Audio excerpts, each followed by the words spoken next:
Montezuma's Revenge, a Commodore platform title of some renown, is an excellent example of an all gameplay and no fancy sights title, just the way we liked them, and still like them. The story is the basic treasure hunter cliché, catacombs filled with traps, monsters and gold, and we're after the latter.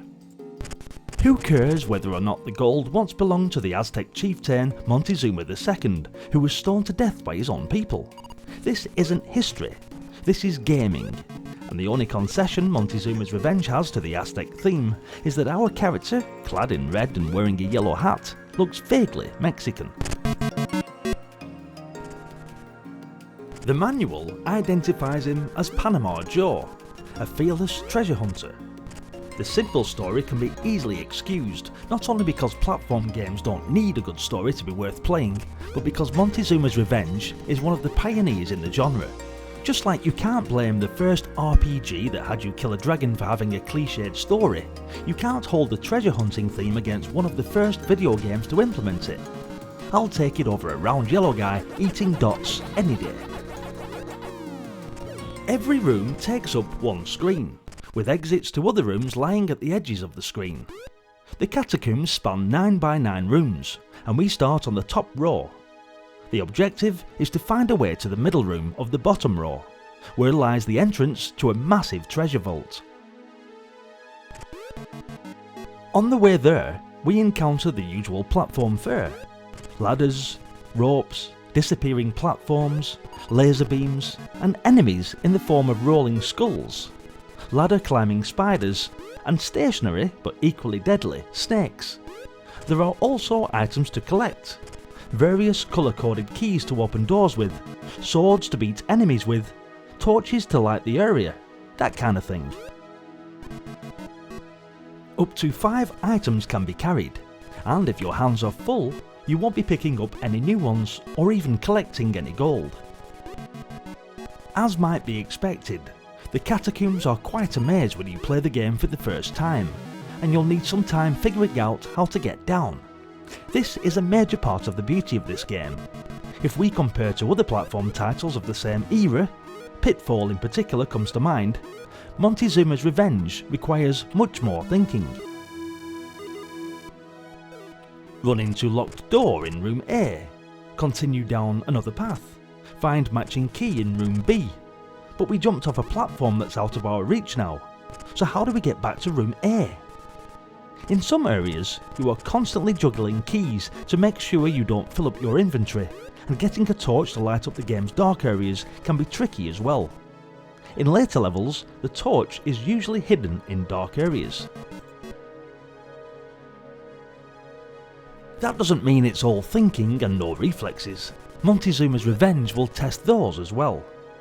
Beginning players will lose their lives at a frightening pace. The controls for running around, climbing ladders and jumping are smooth enough, but it takes a little time to get used to them. Your character runs a tad faster than you might be used to, and jumping off a ladder onto a platform is a little tricky. Every locked door you run into invites you to start looking for the key. Every monster-filled room has you wondering how you're going to get through that without bumping into every one of them. And I still groan when I enter one of those game's most challenging rooms, like the one completely filled with laser beams, or one with a huge fire pit at the bottom and lots of little platforms, and there is only one safe jumping route.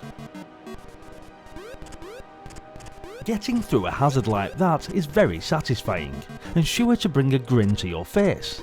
It gives you that magical feeling of gamer immortality, filling you with pride and making you fool yourself that you just did what nobody else could ever do. If you've never known that feeling, you've missed old school gaming completely.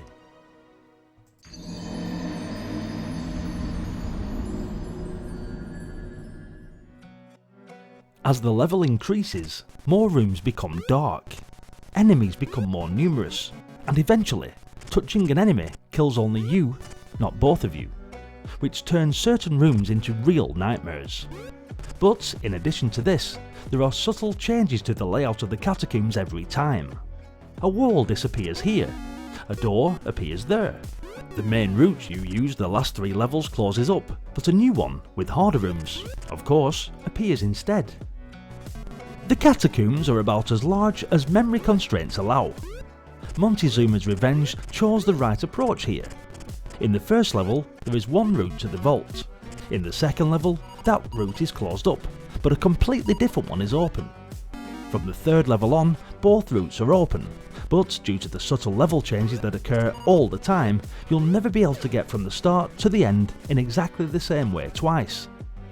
And no matter how good you get at the game, how many bonus lives you've managed to save up in the earlier levels, you always get new challenges thrown at you. You should have seen the look on my face when in level 8 nearly every room in the game was in the dark, and all the torches were removed from the rooms they were supposed to be in. All in all, Montezuma's Revenge is a solid platform title with the attention in the right place. It's easy to pick up, great fun to play, and you won't reach and finish the final level anytime soon. To anybody interested in reliving the Commodore legend, exploring a major title in the roots of platforming, or just having a great time, this game is one you do not want to miss. Thanks for watching, guys. Hit the like button and let me know what you thought of Montezuma's Revenge. A classic, right?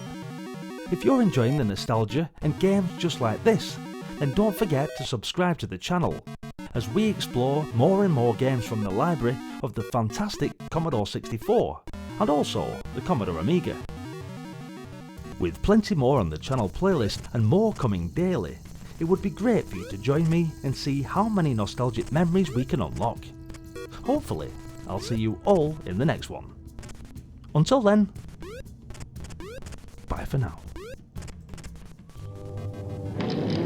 Now to survive Montezuma's Revenge, you arcade freaks gotta think.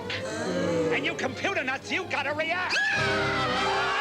Because there's 100 rooms crawling with critters. So if you can't take the heat, better make some smart decisions.